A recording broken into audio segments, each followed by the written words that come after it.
নমস্কাৰ, মই ৰাহুল চক্ৰৱৰ্তী পুনৰ আন এটি ভিডিঅ'লৈ আপোনালোকৰ মাজত আহিছোঁ। আজি মোৰ লগত আছে অসমৰ জনগোষ্ঠী আদিবাসীসকলৰ জনসাংস্কৃতিক কৰ্মী, সাংস্কৃতিক সাধক, সকলোৰে সন্মানীয় ঝুমুৰ গুৰু ৰাজুৱা ডাঙৰীয়া, তেখেতক মই আদৰণি জনাইছোঁ। লগতে মোৰ ফালৰ পৰা আগন্তুক কৰম পৰৱৰ শুভেচ্ছা জনাইছোঁ। মোৰ ফালৰ পৰাও আগন্তুক কৰম, যেতিয়া, ভাদ মাহ হ'ব পৰা সকলো পৰৱলৈ আৰু মনসা সকলো পৰৱলৈ শুভেচ্ছা জনাইছোঁ। আৰু জনগোষ্ঠীটোৰ পৰম্পৰাগত পৰৱবিলাক পালন হওক তাৰো কামনা। বিশেষকৈ আহি আছে কৰম পৰৱ। কৰম পৰৱত আমি প্ৰায় ৩-৪ বছৰৰ পৰা আমি দেখিবলৈ পাইছোঁ কৰম পৰৱৰ যি ঐতিহ্য, পৰম্পৰা, ৰীতি নীতি, সাংস্কৃতিক এইসমূহ কিছু বিকৃত হৈছে। লগতে আমি কৰম পৰৱৰ সাংস্কৃতিক মঞ্চত বিভিন্ন ধৰণৰ আমি অপসংস্কৃতিয়ে গ্ৰাস কৰা আমি দেখিবলৈ পাইছোঁ। কৰম সংস্কৃতি এই বিষয়ে আপোনাৰ মতামত কি? কৰম পৰৱ বা কৰম পূজা এইটোৱে নহয় যে আমাৰ জনগোষ্ঠীৰ কৰমেই সৰ্বোচ্চ পৰৱ। এই মুহূৰ্তত সৰ্বোচ্চ পৰৱ। চৰকাৰে যিহেতু এই পৰৱক আমাক এটা বন্ধ দিন দিছে, এই পৰৱ আমাৰ জনগোষ্ঠীৰ বহুত আদিম কালৰ পৰা হৈছে। আৰু আদিম কালত আমাৰ এই জনগোষ্ঠীৰ লোকসকলে সম্পূৰ্ণ পৰম্পৰাগতভাৱে কৰিছে। এতিয়া হৈছে আমি অসম মুলুকলৈ আহিলোঁ। অসম মুলুকতো আমাৰ যথেষ্ট দিন, প্ৰায় 1970 চনলৈকে আমাৰ কৰম পৰৱটো একেবাৰে চোতালত আছিলে আৰু নিজস্ব ধৰ্ম অনুসৰি, নিজস্ব পৰম্পৰা অনুসৰি আমাৰ জনগোষ্ঠীৰ লোকসকলে পাতি আহিছে। ক্ৰমান্বয়ে আমিয়ে নিজে নিজে এই পৰৱটো অকণমান বিস্তাৰ হওক বুলি প্ৰায় 1974 চনমানত আখৰাৰ কৰমটো মঞ্চলৈ আনিলোঁ। মঞ্চলৈ মানে আৰু চাঙলৈ যেতিয়া এঠাইত কৰা হ'ল, তাৰপিছত ক্ৰমান্বয়ে ই আহি আছে, জনপ্ৰিয় হৈ গৈ আছে। আৰু আমাৰ চাহ জনগোষ্ঠী বা আদিবাসী সমাজত আমি যিমান জনসংখ্যক মানে যিমান জাতি গোষ্ঠীৰ সন্মিলনত গঠন হৈছোঁ, সকলো জনগোষ্ঠীয়ে এতিয়া এই পৰৱত উপভোগ কৰিব লৈছে। পূজা হিচাপে হওক বা এই পৰৱত উপভোগ কৰা নৃত্য গীততে আগবাঢ়ি আহিছে। এতিয়া আধুনিক শিক্ষাৰে শিক্ষিত বহু ল'ৰা ছোৱালী আমাৰ সাজপাৰ বা যি ট্ৰেডিশ্যনেল যিটো আমাৰ কৰম পৰ্বৰ যিটো বাৰ্তা আমাৰ জনগোষ্ঠীয়ে ল'ব বিচাৰে বা যি পৰা পাব বিচাৰে, কৃষিৰ লগত জড়িত এটা পৰৱ। কৰম পৰৱ হ'বৰ আগে আগে জাৱা পৰৱ কৰে আমাৰ মহিলা বা যুৱতীসকল। আমাৰ জনগোষ্ঠীয়ে বিশ্বাস কৰে পৃথিৱীত কৃষি নহ'লে আমি টিক দিব নোৱাৰোঁ। কৃষিজীৱী, ফল মূল, আগত মেচিন নাছিলে, কোনো আধুনিকতা নাছিলে, গতিকে তেওঁলোকে খাদ্য শস্যৰ বীজসকলক পূজা কৰি আৰু ধৰিত্ৰী দেৱীৰ নামত উৎসৰ্গা কৰিছিল আৰু তেনেদৰে ব্ৰতো পালন কৰিছিল। খুবেই কঠোৰ ব্ৰত পালন কৰি কৰম কৰিছিল। আৰু এই জাৱা দুটা তাত কথা আছে। জাৱা এতিয়া দুনিয়া বহুত আমাৰ মডাৰ্ণ যুগত বহুত সাৰ মেনুৱাৰ ওলাইছে, তেতিয়া এইবিলাক নাছিলে। আমাৰ জনগোষ্ঠীয়ে বিশ্বাস কৰিছিলে যে সংগীতৰ যোগেদি মানে গছ গছনিত সাৰ দিব পৰা যায়। সেয়েহে জাৱা পৰৱত আমাৰ মহিলাসকলে গান নাচ কৰি হাত চাপৰি বজাই সংগীতৰ যোগেদি ডাঙৰ দীঘল কৰিব বিচাৰে। ঠিক তেনেকুৱা কৰম পৰৱ যিদিনা হয়, ডাল গাড়ে। ডালটো এইকাৰণে গাড়ে, ডালটো কৰম গছাই বুলি কয়। কৰম গছাই বুলি ডালটোক কয় আমাৰ জনগোষ্ঠীৰ মানুহে। কৰম গছাই বুলি কৈ সেই ডালটো মধ্যমতে এইকাৰণে পুতল দিয়ে আৰু তাতে জাৱা পাচিবিলাক ৰাখে চাৰিওফালে। আৰু এই কৰমডাল কেন্দ্ৰিক কৰিয়ে আচলতে ডালো পূজন কৰা হয়। এটা গছৰ ডাল বুলি ধৰি ল'লে নহ'ব, প্ৰকৃতিৰ এটা প্ৰতীক হিচাপে এই ডালটো পোতে আৰু বীজবিলাকক তেওঁলোকে আচলতে কৰ্মঠীসকলে পূজন কৰে। আৰু এই পূজন ভাগ 1 ঘণ্টা বা আধা ঘণ্টাৰ ভিতৰত শেষ নহয়। এই পূজন ভাগ গোটেই ৰাতি প্ৰক্ৰিয়াটো চলি থাকে। গতিকে এই কৰ্মঠী 5 জনী বা 7 জনী কিয় গোটেই ৰাতি খাপ দি থাকিব? গতিকে তেওঁলোকক সহায় কৰিবৰ বাবেই সেই উদ্দেশ্যে কৰমত ঝুমৰ নাচ গান কৰা আৰু গোটেই গাঁৱৰ ৰাইজে কৰ্মঠীসকলক উৎসাহিত কৰিবৰ বাবে চবেই সহযোগ কৰে আৰু ঝুমৰ নাচ গান কৰে। আৰু ধুনীয়াকৈ ঝুমৰ গীতবিলাক আচলতে প্ৰকৃতিৰ লগত জড়িত, সামাজিক দায়বদ্ধতাৰ লগত জড়িত কৰম আখৰাত গোৱা গীতবিলাক। এতিয়া ক্ৰমান্বয়ে কিছু ধৰ্মীয় চৰ্চাও হৈ গৈছে তাৰ ভিতৰত, আৰু এটা এটা ধৰ্মক লৈ লৈ কিছুমান গীত মাত। কিন্তু একেবাৰে প্ৰাচীন কালত কৰমত কোনো ধৰ্ম নাছিল আৰু কোনো ধৰ্মক প্ৰাধান্য দি গীতবিলাক গোৱা নাছিলে। জাষ্ট তেওঁলোকে সামাজিক জীৱন আৰু প্ৰকৃতিৰ লগত যিবিলাক, এই যে কতিখনে ফুটে হৰধিৰে জোঙা, এইটো প্ৰকৃতিৰ লগত এটা লালচা লোক ফুল ফুটে আধা ৰাতি, এইবিলাক প্ৰকৃতিৰ লগত গগনে উঠিল বেলা, এই যে প্ৰকৃতিৰ লগত সম্পৰ্ক থকা এটা পৰৱ আছিল আৰু তেনেকুৱাই পালন কৰি আছিল। কিন্তু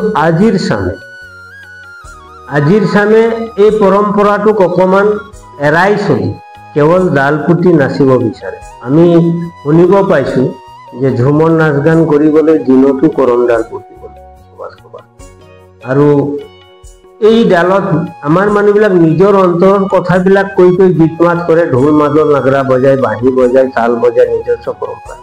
এতিয়া আমি দেখিবলৈ পাইছো কিছু বছৰৰ পাছত, তুমি ঠিকেই কৈছা যে একচুৱেলি কৰম গড়াৰ নামত গোটেই ভাদৰ মাহত এটা সংগীতময় পৰিৱেশ সৃষ্টি কৰি আহিছে, যিটো নেকি আগতো আছিলে কিন্তু ইমান বিকৃত ৰূপত নাছিলে। এতিয়া আছে সংগীতময় এটা পৰিৱেশ সৃষ্টি কৰে, বিভিন্ন ঠাইত গায়কসকলক মাতি লয়।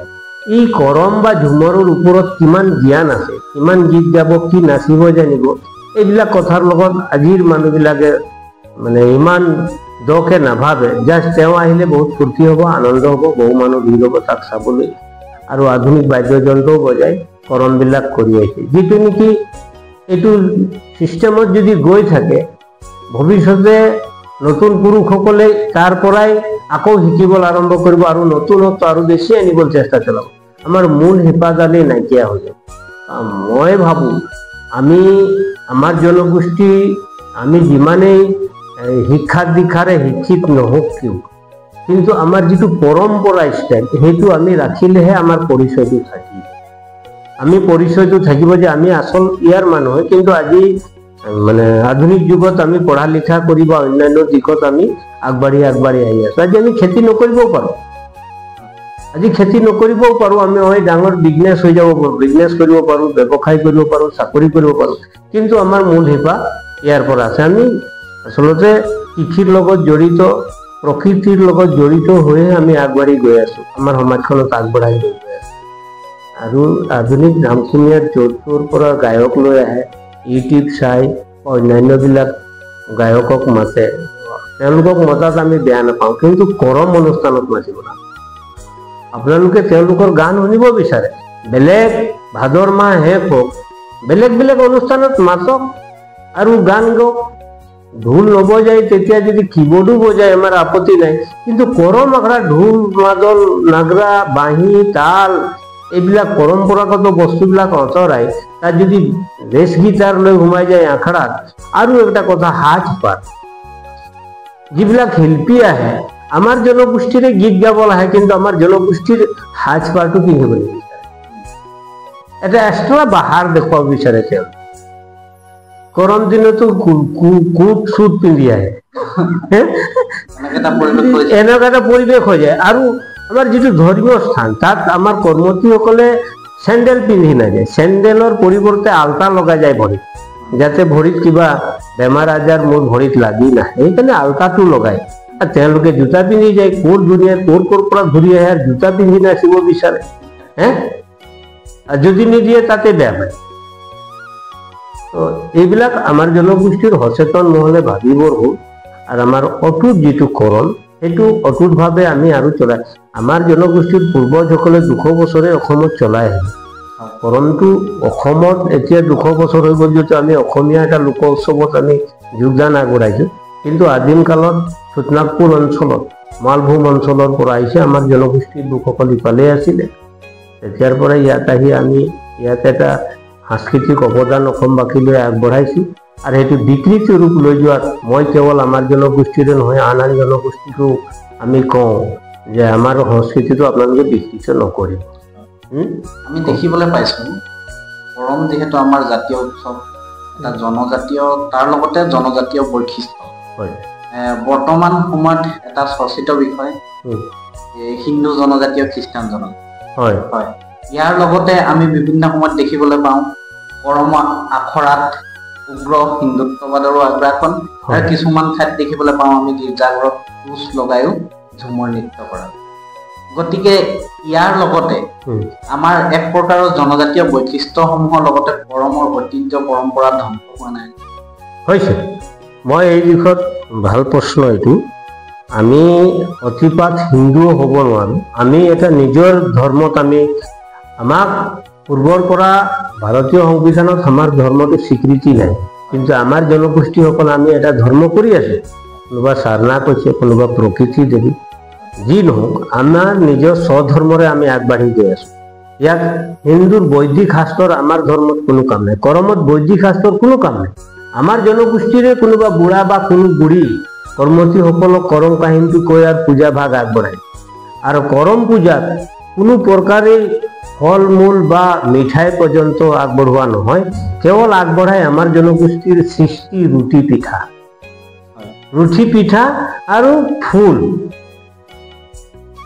মাজতে আৰু অন্যান্য অতিথিক দিবৰ বাবে মইতো যি দেখিছোঁ পুৰণা দিনৰ পৰাই মই ৰুটিহে দেখিছোঁ কৰ্মঠীসকলে 10টা 20টা ৰুটি লৈ আহে আৰু চবকে দখৰ কৰি খুৱাই এইটো কৰম পূজাৰ প্ৰসাদ বুলি আৰু বুট মগুটো কৰম পৰৱত নালাগে এইকাৰণে বুট মগুবিলাক তেওঁলোকে বীজ হিচাপে পূজন কৰে যিটো বস্তু পূজা কৰিব সেইটো অন্তত নেক্সট কৰম নোহোৱালৈকে কৰ্মঠীসকলেও বুট মগু জৌ ঘেঁহু এইবিলাক খাব নোৱাৰে এটা বছৰ অতিক্ৰম কৰাৰ পাছত খায় আৰু খ্ৰীষ্টিয়ান কিবা নিজকে উন্নত হ'বৰ বাবে নিজকে শিক্ষিত হ'বৰ বাবে বেলেগ ধৰ্মলৈ ট্ৰেন্সফাৰ হৈছে এইটো বেলেগ কথা তেওঁলোকৰ ধৰ্মৰ ট্ৰেন্সফাৰ হৈ এইটো ধৰ্মৰ নামত সেইটো কৰক কিন্তু পৰম্পৰাগত যিটো আমাৰ নীতি নিয়মত চলি থকা আমাৰ লোক উৎসৱবিলাক তাত ধৰ্মীয় ৰহণ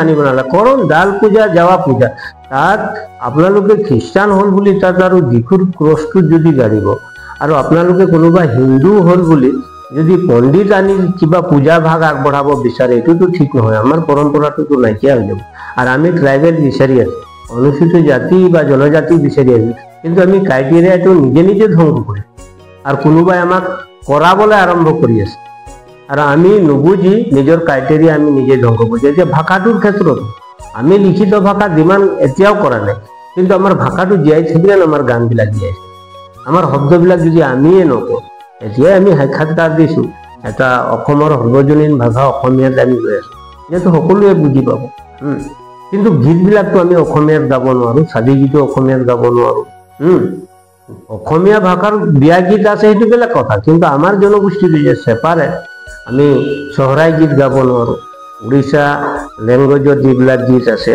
এটা চামলপুৰী চাওতালৰ যিবিলাক দং আছে লাগৰে আছে সেইটোতো তেওঁলোকৰ ভাষাতে গাব লাগিব ছত্তীশগড়ী ভাষাত যিবিলাক গীত আছে জাগৰীয়া গীত হওক সেইটো ভাষাটো আমাৰ থাকিলেহে নাথাকিব আমাৰ ভাষাটো আমি জীয়াই ৰখাৰ স্বাৰ্থত আন ভাষাকটো আমি কাকো অপমান কৰা নাই বা আন ভাষাক আমি হত্যা কৰিব বিচৰা নাই আমাৰ সংস্কৃতিটো জীয়াই ৰাখিবৰ বাবে আমাৰ ভাষাবিলাক আমি জীয়াই ৰাখিম আমাৰ ভাষা লিখিত নহ'বও পাৰে যি দুৱানে হওক আমি জীয়াই ৰাখিম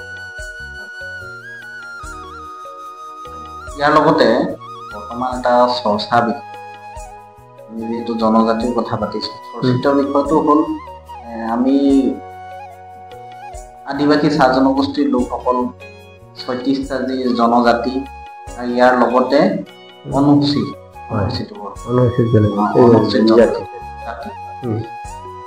সৰ্বমুঠ 9টা জাতি 9টা জাতিৰ ভিতৰত আমি দেখিবলৈ পাইছোঁ বিভিন্নজনে কৈছে যে তেওঁলোক জনজাতিকৰণ পাবলৈ হ'লে কিছু ধৰ্মীয় ক্ৰাইটেৰিয়া মানিব লাগিব আৰু সেইটোত আমিও একমত কিন্তু আমি দেখিবলৈ পাইছোঁ অসমৰ বিভিন্ন ৰাজ্যত আমি নাগালেণ্ডে যাওঁ ত্ৰিপুৰা যাওঁ বিভিন্ন যাওঁ আমি দেখিবলৈ পাইছোঁ নাগালেণ্ডত বৰ্তমান সময়ত 90% খ্ৰীষ্টান হয় আৰু ইয়াৰ লগতে কিন্তু তেওঁলোক 100% জনজাতি এইটো কেনেকৈ ধৰণৰ সম্ভৱ হৈ উঠিল এইটো এই মুহূৰ্তত স্বাধীন নোহোৱা আগতে তেওঁলোকে ব্ৰিটিছে 1900 দেশ স্বাধীন নোহোৱাৰ আগতে আমাকো চাহ জনগোষ্ঠীৰ লোকসকলক চাহ জনগোষ্ঠী নহয় এইবিলাকো এটা ট্ৰাইবেল বুলি অসমত স্বীকৃতি দিয়া হৈছে আমাকো ট্ৰাইবেল হিচাপে স্বীকৃতি দি আছে, যাৰ বাবে আমাৰ উপৰি পুৰুষসকলে যেতিয়া ডিমাণ্ড কৰিছে সকলো জাতিকে ট্ৰাইবেল দিব লাগে, জনজাতি দিব লাগে বুলি কৈছিল। যিহেতু স্বাধীন নোহোৱাৰ আগতে ব্ৰিটিছসকলে এইটো কৰিছিলে আৰু এইটো চাহ বাগান হিচাপে সংৰক্ষণ কৰা নাছিলে, তেওঁলোকে ট্ৰাইবেল হিচাপে আমাক এটা দিয়া হৈছিলে বুলি কৈতো ৰিটুন তথ্য নাই, কিন্তু পুৰণি মানুহবিলাকে কৈছিলে যে আমাক ট্ৰাইবেলে কৰি ৰাখিছিল। তো এই ক্ষেত্ৰত দেশ স্বাধীন নোহোৱাৰ আগতে নাগালেণ্ডো সেইটো ক্ৰাইটেৰিয়াত পাইছিলে, বড়োসকলো পাইছিলে। তাৰপিছত তেওঁলোকে ব্ৰিটিছসকল অসমলৈ বা উত্তৰ পূৰ্বাঞ্চললৈ আগমন অহাৰ দুটা ভাগত ব্ৰিটিছসকল আহিছিলে, এক ভাগ ধৰ্ম প্ৰচাৰ কৰিবলৈ, এক ভাগ বেপাৰ বাণিজ্য কৰিবলৈ। কিন্তু ভাৰতবৰ্ষত শাসনভাৰটো লৈ লোৱাৰ পাছত আৰু দুইটাই তেওঁলোকে ফুলফিল কৰিবলৈ আৰম্ভ কৰিলে। আৰু আমাৰ জনগোষ্ঠীৰ লোকসকল বা নাগা জনগোষ্ঠীৰ হওক, বড়ো জনগোষ্ঠীৰ হওক বা অন্যান্য জনগোষ্ঠীৰ লোকসকলক এই সময়ত যিবিলাক উচ্চ শ্ৰেণীৰ লোক আছিল, উচ্চ শ্ৰেণীৰ নহয়, আমাৰ জনগোষ্ঠীতকৈ অকণমান ফৰৱাৰ্ড উন্নত মানদণ্ডৰ যিবিলাক লোক আছিল, তেওঁলোকে এই জনগোষ্ঠীৰ লোকসকলক বহুত অৱহেলা দৃষ্টিৰে চাইছিল, বিভিন্ন সময়ত তুচ্ছ তাচ্ছিল্য কৰিছিল। সেই সময়ত ব্ৰিটিছৰ মানুহবিলাকে এই জনগোষ্ঠীক তেওঁলোকৰ ধৰ্মীয় ৰহনটো সানি দিলে যে এইটো ধৰ্ম লা, তহঁতক আমি ষ্টেণ্ডাৰ্ড বনাই। গতিকে আমাৰ জনগোষ্ঠীৰ বহু লোক গ'ল, বড়োলেণ্ডৰো বহু লোক গ'ল, নাগালেণ্ডৰো গ'ল, আৰু সেইমতে সংবিধানত তেওঁলোককতো ৰাখি দিলে। আৰু ইয়াত আৰু এটা সংবিধানত কথা কৈ আছে যে এতিয়াও আমাৰ ক্ৰাইটেৰিয়াবিলাক আমি এটা জনজাতীয় বৈশিষ্ট্যত আছে যে একে ঠাইত বাস কৰিব লাগে, একে ৰকমে ভাষা ক'ব লাগে, একে ৰকম সংস্কৃতি কৰিব লাগে, একেটা দেৱ দেৱতাক পূজা কৰিব লাগে। এইবিলাক মিনিমাম 9টান কেইটা বৈশিষ্ট্য আছে। কেইটামান বৈশিষ্ট্য আমাৰ নিজৰ নিজৰ গভৰ্ণমেণ্টেই বেন কৰি দিছে। আমি শিকাৰী জনগোষ্ঠীৰ আছিলোঁ, শিকাৰ প্ৰথাটো বন্ধ কৰি দিলে না। আমাৰ পূজা পৰবত বিভিন্ন সময়ত বলি বিধান আছিল, বলি বিধানটো ক্ৰমান্বয়ে বন্ধ কৰি গৈ আছে গভৰ্ণমেণ্টে নীতি নিয়ম কৰি। গতিকে আমাৰ ক্ৰাইটেৰিয়াবিলাক ক্ৰমান্বয়ে গভৰ্ণমেণ্টেও কিছু কিছু নিষিদ্ধ কৰি আছে। নাগালেণ্ডৰ জনজাতি পাইছে, তেওঁলোকৰতো বলি বিধান নাছিল, কিন্তু আমাৰ জনগোষ্ঠীৰ কিছুমান জনগোষ্ঠীৰ বলি বিধান আছিলে। এতিয়াও নাগালেণ্ডত শিকাৰ প্ৰথা আছে, কিন্তু আমাৰ ইয়াততো বেন হৈ গ'ল, ফৰেষ্টত সোমাব নিদিয়া হৈ গ'ল। বিভিন্ন কাৰণত আমাৰ কিছুমান বৈশিষ্ট্য গভৰ্ণমেণ্ট ফালৰ পৰাও বাধা দিয়া হ'ল, আৰু আমি নিজেও কিছুমান বৈশিষ্ট্য আমাৰ মগজত ভৰাই দিয়া হ'ল। আমি যিবিলাক কৰিছোঁ এইবিলাক অন্ধবিশ্বাস, আমি যিবিলাক কৰিছোঁ এইবিলাক অন্ধবিশ্বাস বুলি কিছুমান ধৰ্মাৱলম্বী লোকে আহি আমাৰ মানুহক মানে বেলেগ পাকত শিকাই দিলে যে আপোনালোকে যিটো আহাৰ মাহত পূজা কৰে এইটো এটা নাটক, এইটো একো তাৰ তথ্য নাই, কৰম এইটো একো এটা তথ্য নাই, আচল তথ্য এইটোত আছে। আমি লৈ আহিছোঁ এইটো গ্ৰহণ কৰা। আৰু আচল তথ্য পূজা তেনেকুৱা নহয়, পূজাত বেদ পঢ়িবই লাগিব, ধূপ ধূনা হ'বই লাগিব, হোম যজ্ঞ হ'বই লাগিব, তবে পূজা। আপোনালোকৰতো পূজা নহয় এইটো। আমাৰ মানুহবিলাকো দকে নাভাবিলে যে আমাৰতো শুদ্ধ নে অশুদ্ধ, আমি নিজেই ভালকে ডিচিশ্যন ল'ব নোৱাৰিলোঁ, যাৰ বাবে ইফালে সিফালে আমাৰ মানুহবিলাক হৈ গ'ল, বহু ক্ৰাইটেৰিয়া আমাৰ পৰা এৰ খাই গ'ল। আৰু তাতে যিসকল আমাৰ মানুহ সদায় ভাৰতবৰ্ষত অৱহেলাৰ দৃষ্টিতে চাই আহিলে, আৰু যেতিয়া কোনোবা ঠাইত অকণমান সম অধিকাৰ পাই যায়, সম ৰেংকত বহিবলৈ পাই যায়, তেতিয়াতো নিজেই নিজকে সন্তুষ্ট হয়, এইটো ভাল। তেনেকুৱাতে আমাৰ মানুহবিলাক নিজৰ বহু বস্তু হেৰাইছে, আৰু এইবিলাক হেৰাই যোৱাৰ বাবেই এতিয়া গভৰ্ণমেণ্টো পাইছে যে তোমালোকে ক্ৰাইটেৰিয়াত নপৰা। আমি আপোনাৰ পৰা বহুত কথা জানিছোঁ, আৰু মই ভাবোঁ এই ভিডিঅ'ৰ জৰিয়তে অসমৰ ৰাইজে, আদিবাসী চাহ জনগোষ্ঠীৰ ৰাইজ তথা প্ৰত্যেক স্তৰৰ ৰাইজে বহু কথা বুজিব। কিন্তু আমি ৰাইজলৈ দুটামান আহ্বান জনাব বিচাৰিছোঁ। আমি যদি এফালে জনজাতীয় বৈশিষ্ট্যৰ কথা কওঁ, এফালে উগ্ৰ হিন্দুত্ববাদ আৰু উগ্ৰ খ্ৰীষ্টানৰ আগমনে আমাৰ জনজাতীয় বৈশিষ্ট্য ধ্বংস। এফালে যদি কোনোবা চৰকাৰী পক্ষপাতিয়ে কয় যে হিন্দু আৰু খ্ৰীষ্টানৰ মাজত খ্ৰীষ্টান হোৱাৰ কাৰণে বহু তেওঁলোক জনজাতীয় ক্ৰাইটেৰিয়া তেওঁলোক শেষ কৰি পেলাইছে, আৰু এফালে যদি চাওঁ সেই শাসনাধিষ্ঠ দলৰেই এজন নেতাই কিন্তু নিজকে ধৰ্মীয় সংখ্যালঘু বুলি নিজকে স্বীকৃতি দি তেওঁ ধৰ্মীয় সংখ্যালঘুৰ অসমৰ সভাপতিৰ দায়িত্বটো বহি আছে সেই আদিবাসী জনগোষ্ঠীৰে। গতিকে এই প্ৰশ্ন মই ৰাইজলৈ এৰিছোঁ, আপোনালোক যদি জনজাতি হয়, জনজাতীয় বৈশিষ্ট্য বচাই ৰখাৰ দায়িত্ব আপোনালোকৰ নিজৰ। ধৰ্মীয় আগ্ৰাসনে জনজাতীয় প্ৰত্যেকটো জনগোষ্ঠীৰ জনজাতীয় বৈশিষ্ট্য শেষ কৰি তেওঁলোকক ধৰ্মীয় গোলাম কৰাৰ প্ৰক্ৰিয়া এইটো নহয়, ব্ৰিটিছ দিনৰ পৰাই চলি আহিছে। আৰু বৰ্তমান সময়ত ইয়াৰ আগ্ৰাসন আগতকে বেছি শক্তিশালীভাৱে বেছি স্পীডত আগবাঢ়ি গৈছে। গতিকে এইবোৰ আমি প্ৰতিৰোধ কৰাৰ প্ৰয়োজন আছে। আমি যিখিনি নিজকে খ্ৰীষ্টান বুলি ভাবি যদি আৰু ধৰ্মীয় সংখ্যালঘু বুলি নিজকে যদি পৰিচয় যিদিনালৈকে দি থাকিম, সেইদিনালৈকে কিন্তু আমি সঁচা অৰ্থত আমি জনজাতিকৰণৰ পৰা আমি বঞ্চিত হৈ থাকিম। গতিকে এই কথা সেইসকললৈ এৰিলো যিসকল নিজকে খ্ৰীষ্টান বুলি ভাবি, খ্ৰীষ্টান ধৰ্মাৱলম্বী বুলি ভাবি তেওঁলোক নিজকে ধৰ্মীয় সংখ্যালঘু বুলি পৰিচয় দিয়ে। আৰু হিন্দু বুলি ভাবিবও নালাগে, হিন্দু বুলি ভাবিও নিজকে উগ্ৰ হিন্দুত্ববাদৰ লগত মিল খুৱাই দিছে। এফালে নিজকে খ্ৰীষ্টান বুলি, নিজকে ধৰ্মীয় সংখ্যালঘুৰ ডাঙৰ নেতা বুলি ভাবি লৈ তেওঁলোক মানে নিজৰ জনগোষ্ঠীৰ ঐতিহ্য, সংস্কৃতি, পৰম্পৰা, নিজৰ জনজাতীয় বৈশিষ্ট্য জহৰ নামে যক তেওঁলোক ক্ষমতাৰ লাগি বৰ্তমান সময়ত মাতাল। এইসকলৰ মুখা আমি খোল খোৱাৰ প্ৰয়োজন আছে। এইসকলক আমি ৰাইজে চিনাকি কৰি দিয়াৰ প্ৰয়োজন আছে। এইসকলক আমি আমাৰ সমাজৰ পৰা একাষৰীয়া কৰি আমি নিজৰ ঐতিহ্য পৰম্পৰাসমূহ জীয়াই ৰখাৰ এক সংগ্ৰাম কৰাৰ প্ৰয়োজন আছে। আমি ধন্যবাদ জনাইছো আপোনাক। ধন্যবাদ। মোৰ এটা কথা থাকিও, আমাৰ বৃহৎ জনসমষ্টিত আমি যিমান মোৰ বয়স হ'ল বাবে আগত যি দেখিলো, কিছুমান অতিৰিক্ত কিছুমান বস্তু আমাৰ সমাজে নিজে নিজে আঁকোৱালি লৈ নিজৰ পৰিচয়টো নিজে শেষ কৰিব বিচাৰিছে।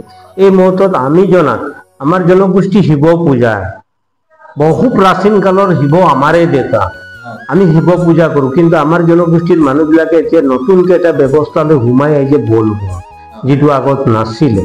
আৰু এইটো টু মাছ হৈ আছে আমাৰ জনগোষ্ঠী।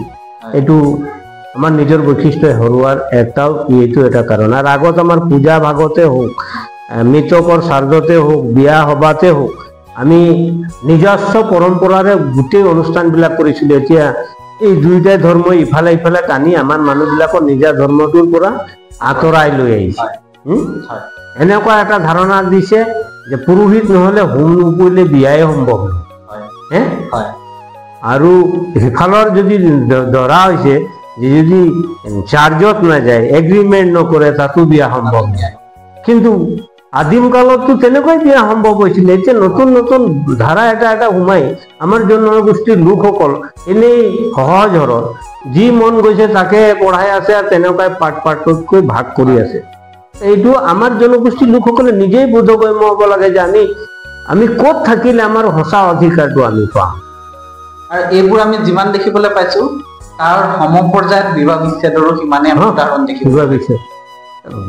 কোনো পুৰোহিতে ৰিস্ক নলয়। আমি যদি 10 জন মিলি এটা বিয়া পাতি দিওঁ, এহাল ল'ৰা ছোৱালী, কালি কাজিয়া হ'লে আমাক মাতিব যে আপোনালোকে পাতি দিলে, কি হৈছে বুজাই দিয়কচোন। আমাৰ কাৰ দম আছে কোনোবা পুৰোহিতক মাতি আপুনি কি মন্ত্ৰ পাঠ কৰিছিলে যে আমাৰ বোৱাৰী আৰু ল'ৰাৰ মিলে নাই, আপুনি কিবা ভুল পাঠ কৰিলে নেকি? সেইটো দম আছে আমাৰ মানুহৰ ক'বলৈ?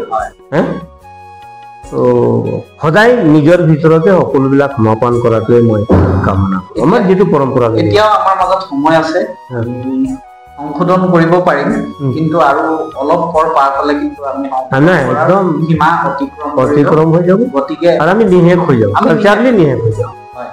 আৰু এই জনজাতিকৰণ যে পিছুৱাই দি থকা হৈছে, ধৰ্মীয় উত্থানৰ যি আগ্ৰাসন হৈ আছে, এইটো যে এক প্ৰকাৰৰ আমাৰ জনগোষ্ঠী শেষ কৰাৰে প্ৰক্ৰিয়া, এইটো কিন্তু সচেতন মহলে বুজি উঠিছে।